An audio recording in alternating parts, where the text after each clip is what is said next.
Bore da pawb, I'm here in class 4 again, dosbarth pedwar. I thought I'd come in today to use the whiteboard. I think it helped to for you last time when I did the maths introduction. So hopefully this will help you a bit again today. That's some of your parents told me. So we're going to try again today. Obviously we had some good news yesterday. Schools are reopening on the 29th of June, so hopefully I'll see you all very soon. And I'll give some information to parents next week regarding when school, what year groups will come back in and so on. And hopefully that information will come out quite early next week once I get a bit more guidance from the Welsh Government, but looking forward to seeing you all, can't wait. Okay, so today, your challenge is to halve and double numbers.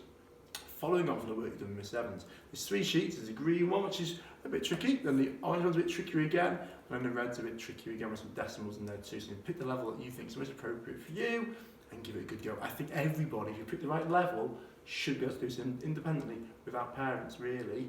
Okay, parents might want to check it a little bit, but I think you can pretty much get on with it by yourselves, hopefully.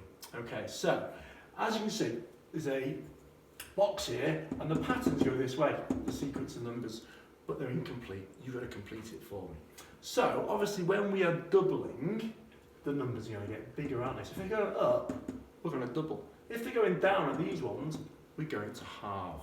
Okay? So if we're doubling, first of all, let's recap on our doubling. So if we're doubling 26, the first thing we do, isn't it? We partition, don't we? So that's 20 and that's 6, like so. Then we can double the 20, which is 40, which you all know. Double the 6 is 12, and then I can add those two together, which make 52. So I would write then 52 in there. Okay?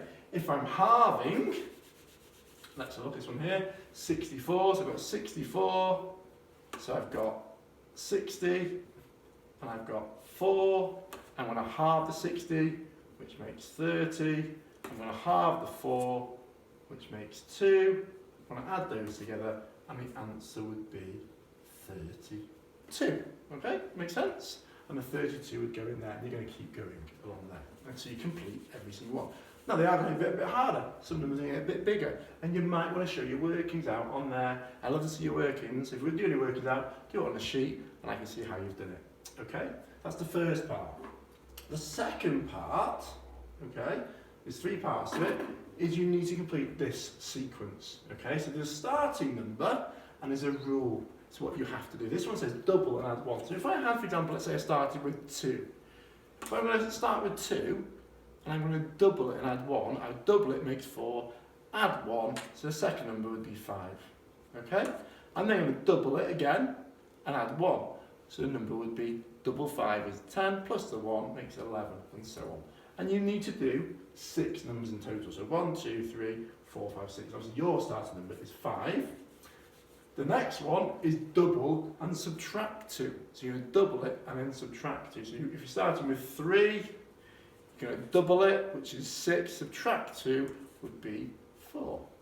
I'm going to double it, which is 8. Subtract 2, so it would be 6. Okay, and so on, and so on, and so on. The last bit is a bit trickier again. These are quite tricky sometimes, these, when you have to spot the sequence. This is the ultimate challenge. Now find the rules. Here you were given the rule, but this time you've got to spot what is the rule. Okay, little clue for you, we're doing doubling and halving.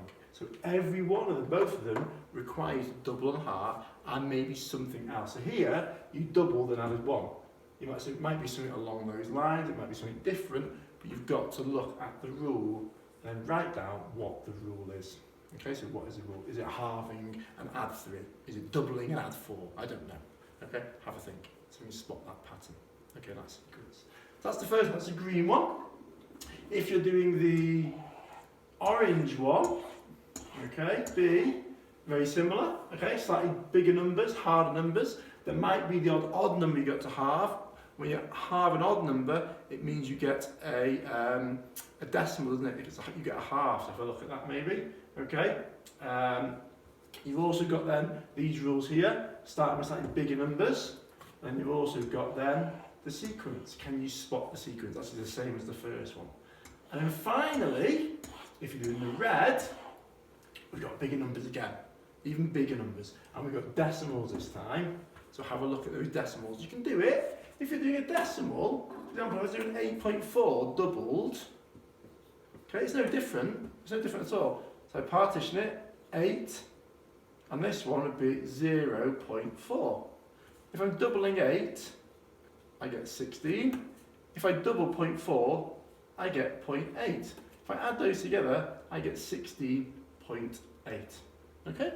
It's no different really. I think people panic when they see decimals, but they don't need to really. Okay? But for yours, slightly, number 9, number 10 are slightly different. I've given you a sentence. I think of a number, I double it and add 2, then I times it by 3. The answer is 24. A little clue for you. That's what you're starting with. But I want to know what number I started with. Okay, so that's the number you're going to actually end with, sorry. But what number did I start with? So, the answer is 24. To get back to the beginning, we do the inverse. We do the opposite. So if you times it by 3, you might divide it by 3. But you have to divide by 3. If you added 2, think about the opposite. So you've got to work backwards from 24 to work out what number Mr. Courtauld was thinking at the beginning. Okay? I hope that's nice and clear to you. Have a good go at it. I'm looking forward to seeing your work. Remember, show your workings and see how you're getting on. Alright then, Paul Block.